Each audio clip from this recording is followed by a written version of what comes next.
you considered the messages your outfits send?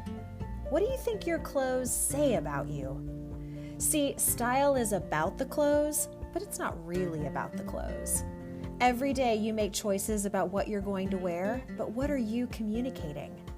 Welcome to Above and Beyond Style. I'm your host, Maria DiLorenzo, and in 2019, I founded MFD Style, where I provide a unique, intuitive approach to personal styling for those ready to embrace a more meaningful look.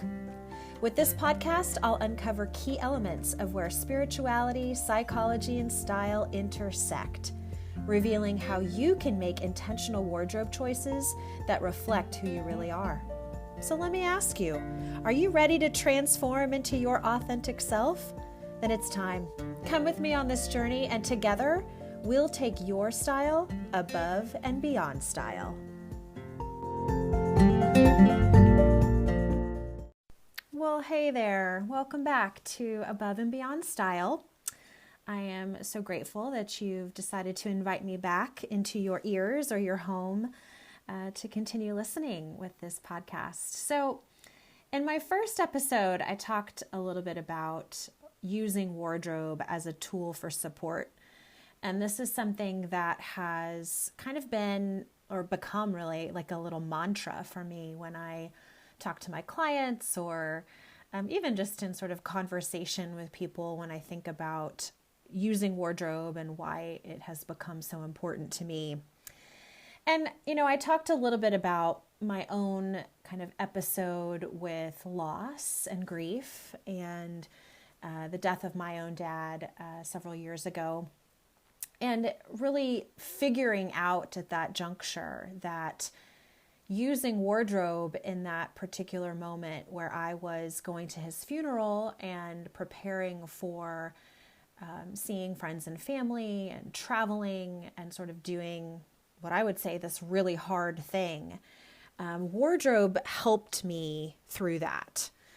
And, I'm going to talk a bit more in another episode specifically around like grief and loss and some of the other messages that I think could be really important when you think about using wardrobe and your choices around this. But I also just wanted to kind of unpack a little bit about why this tool for support could really be beneficial in so many other areas of your life too. So, in my previous life, before I was a full-time stylist, I think I mentioned I worked in higher education and I had a variety of roles in higher ed. It was funny because I felt like I sort of changed roles or, focus every 3 or 4 years. But one of my roles that I have been very honored to have held was I worked in college campus ministry in sort of a formal ministry role at 2 different colleges actually in the Boston area.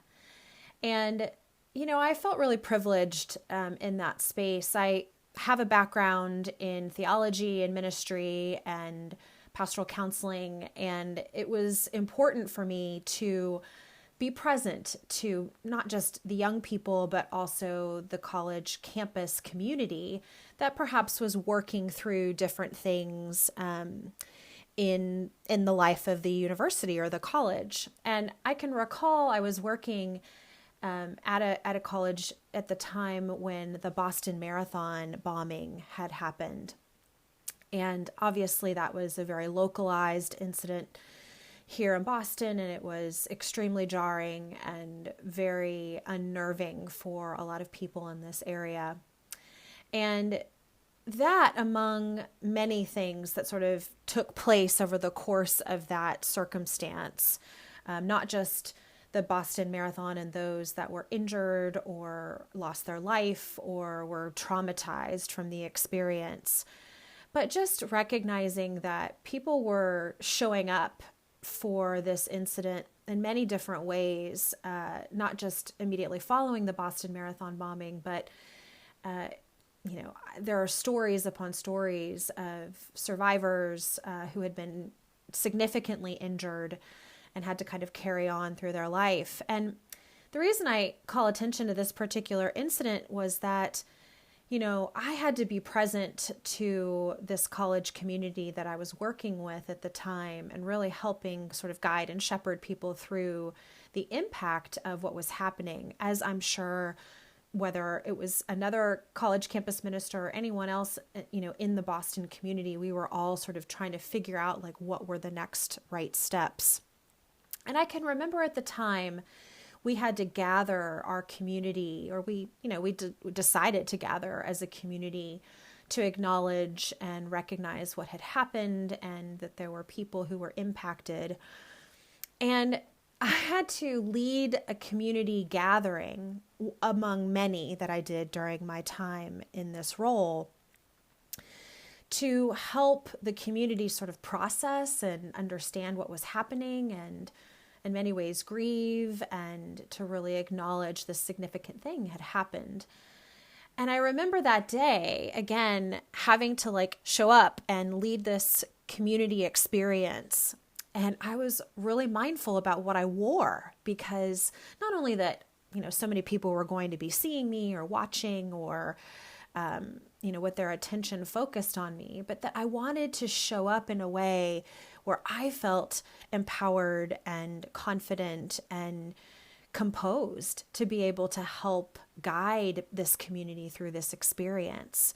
So I can remember the dress that I selected that day. And again, it wouldn't necessarily be meaningful to you, but I just am sharing that because my wardrobe choice that day really was a tool for support for me as I needed to sort of show up and again, do this other really hard thing. And I can sort of point to so many things in my own life where that sort of circumstance of having to sort of show up for the important thing mattered. And I wanted to make sure that my wardrobe choice supported me in doing the thing that I wanted. And it was more than just like looking good, right? It was having the sort of composure and the confidence within my own self to be able to show up and do the thing. And maybe that would apply to you too, as you're thinking about your own life and, things that are important to you and the things that have happened to you over your lifetime. That there are all sorts of things that we encounter and we move through that might really be helpful for us to think about how we could use our wardrobe in a more intentional way to be able to help us kind of get through the thing, right? So some other things that kind of come to mind for me are like work presentations. I can remember, again, when working in higher ed, I had to sort of show up at either an orientation or some parents' weekend or something where I had to be in front of a group of people. And I was not only representing the university, but I was also representing my department and the community itself and, being able to communicate really important messages and really thinking about like, gosh, I could use a little extra oomph, right, to help me do this thing that was important for my career and my professional life. And maybe you can relate to that too in the type of work that you do, whether it's in person or in a virtual space, but really being super thoughtful and intentional about, could my wardrobe choice or the thing that I put on my body today help me do this thing that I've been asked to do and show up to do in a way that makes it easier for you.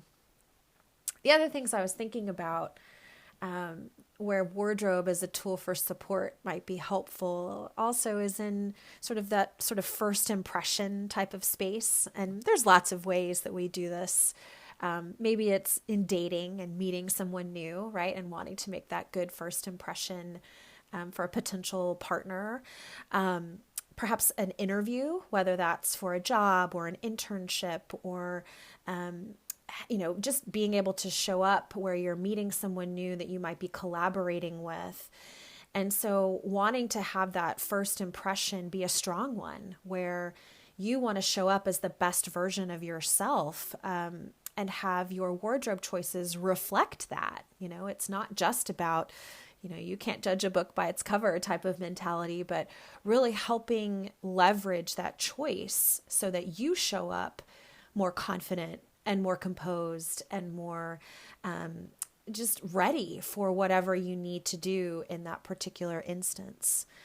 And so, when I think about all these different ways that we can use wardrobe, it often makes me think about like major life transitions too. And I'm actually going to talk about this more in depth in a future episode too. And whether that's changing jobs or changing locations where you live, perhaps your marital status, or, perhaps someone who was married to you has died. And so there's the widow or the widower, sort of transition. There's just so many different places in our human experience that really deserves us to sort of sit back for a second and think about, how could I go into this experience, however significant or important it is to you, and instead of just putting on clothes that sort of help you, obviously you just kind of cover the bases, right? Like you have to show up clothed and you have to be there. So you just sort of put on something to get through it. What if we were able to sort of step back a second and maybe take a few extra minutes to really think about, how do I want to feel in this instance, in this experience that I'm about to walk into?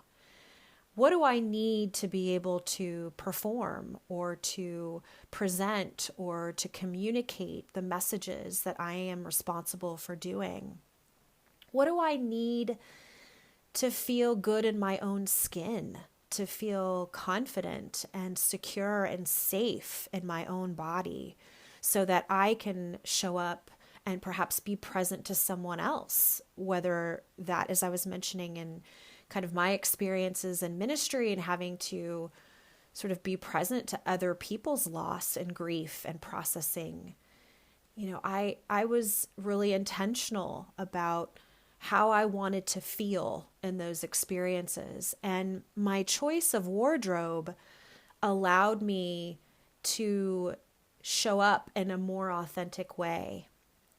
So I hope for you, as you think about all the clothes that maybe are in your closet, and really sort of assigning them a bit more purpose and a bit more intention behind them, more than just clothing your body, which is important too, and either, staying cool or staying warm and all the things we need to sort of regulate our bodies, but that those choices can also enable us to be present in our lives, to do the things that we have to do. And perhaps if you can lean into those choices a bit more so that they really authentically are giving you what you need so that you can show up as the best version of yourself in these circumstances.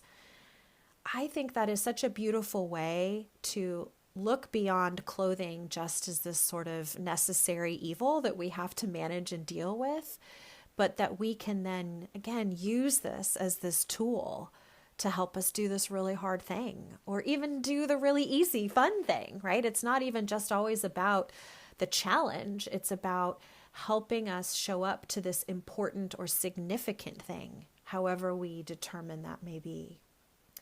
So my takeaway for you today is really to help you maybe, again, look at your clothes sort of with a different lens. And when you go into those circumstances where you might need a bit more support, however you might define that, to think about the ways that your clothing could be useful to you and could really enhance or provide that extra layer of support, that anchor, whatever you need to feel grounded or to feel really empowered in your own self.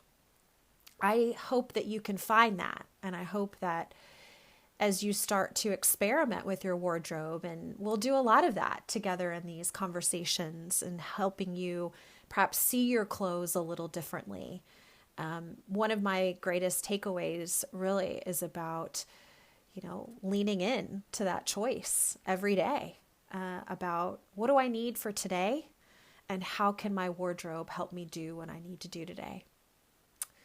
So I've hopefully given you a little bit of inspiration and something to kind of chew on a little bit, and would love it so much if you have any thoughts or questions to reach out to me. I am always eager to talk with listeners, or even if you're interested in, potentially working with me as a stylist, how I can help you identify the clothes that might support you better.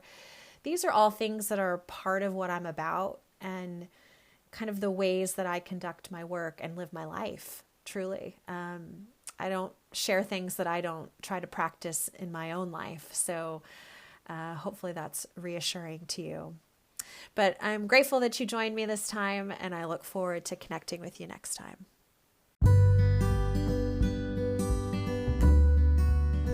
Thanks so much for listening today. If you enjoyed what you've heard, I would appreciate you taking the time to leave a review on the podcasting platform you're using, and share this episode with others who you think might really enjoy these conversations about personal style. For more information all about MFD Style services, you can find me on the web at mfdstyle.com, on Instagram at mfd_style, where I post almost 5 days a week, or send me an email at maria@mfdstyle.com. I also have a weekly email I send to subscribers, so I will include the link to that sign up in the show notes. So until next time, friends, remember to love yourself and then love yourself some more.